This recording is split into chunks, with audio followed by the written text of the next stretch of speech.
வணக்கம் மக்களே, சற்று முன் கிடைத்த தகவல் ஒன்றை பார்க்க போகிறோம்.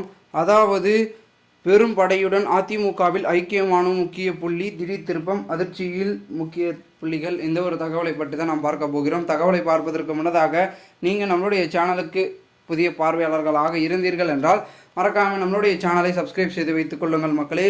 தற்சமயம் வரைக்கும் அதிமுகவிலிருந்து நீக்கப்பட்டிருக்கும் பன்னீர்செல்வம் அவர்கள் எப்பொழுது அதிமுகவுக்குள் வரப்போகிறார் அப்படின்னு ஒரு பக்கம் ஓபிஎஸ்ஸின் ஆதரவாளர்கள் நினைத்து கொண்டிருக்க, தொண்டர்களும் ஒரு பக்கம் நினைத்து கொண்டிருக்கிறார்கள். ஏனென்றால் தென்மண்டலத்தின் ஆதரவு அதிமுக கட்சிக்கு சற்று குறைந்திருக்கும் இந்த ஒரு வேளையில் அவர் பெரும் விதத்தில் அதிமுகவுக்குள் வந்தால் ஆதரவு என்பது பெருகுவதற்கு வாய்ப்பு என்பது மிக அதிகமாகவே இருக்கிறது என்றும் கூறப்படுகிறது.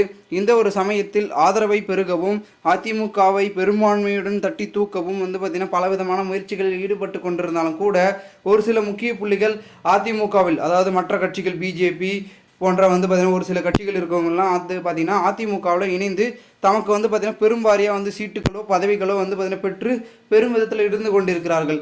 இந்த ஒரு சூழலில் தற்பொழுது அடுத்த கட்டமாக பன்னீர்செல்வம் மட்டும்தான் பார்த்திங்கன்னா இல்லாமல் இருக்கிறார். அவரும் இந்த தேர்தல் முடிந்த பிறகு பார்த்திங்கன்னா அதிமுகவுக்குள் வருவதற்கு வாய்ப்பு என்பது மிக பிரகாசமாக தெரிகிறது அப்படின்னு சொல்லிட்டு வராங்க.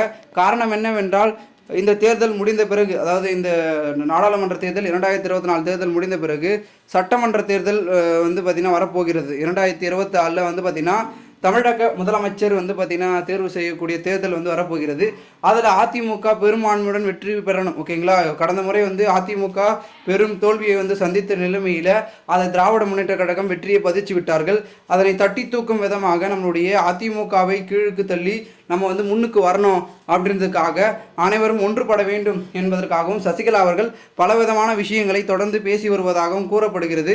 அதனால் இந்த ஒரு தேர்தல் முடிந்த பிறகு கண்டிப்பாக அதிமுகவில் கூடி பேசி ஆலோசனை பண்ணி பேச்சுவார்த்தை நடத்தி அதிமுகவில் இணையக்கூடிய பலவிதமான விஷயங்களை தொடர்ந்து செய்வார்கள் என்றும் கூறப்படுகிறது. காரணம் என்னவென்றால், அதிமுகவை காட்டிலும் பெரும் விதத்தில் திராவிட முன்னேற்ற கழகம் செயல்படும் அப்படின்னு சொல்கிறாங்க. ஏன்னா ஆட்சியை பிடிக்காததுக்கு முக்கிய காரணமே கட்சி சிதைந்து ஒரு ஒற்றுமை இல்லாமல் அவரவர் விருப்பத்திற்கு அவரவர் சுயநலத்திற்காக பலவிதமான விஷயங்களை அதிமுகவில் செய்ததன் காரணமாக தான் அதிமுக பின்னோக்கி சென்று விட்டது.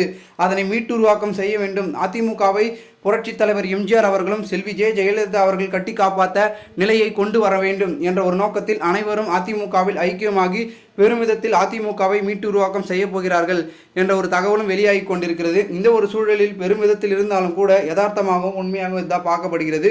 பொறுத்திருந்து பார்க்கலாம் என்ன நடக்கிறது என்பதை. மேலும் இது போன்று நீங்கள் அரசியல் சார்ந்த நிகழ்வுகளை தெரிந்து கொள்ள நீங்கள் மறக்காமல் நம்மளுடைய சேனலை சப்ஸ்கிரைப் பண்ணிட்டு கூட இருக்க பெல் ஐகானை ஆல்ல செட் பண்ணுங்க. நன்றி, வணக்கம்.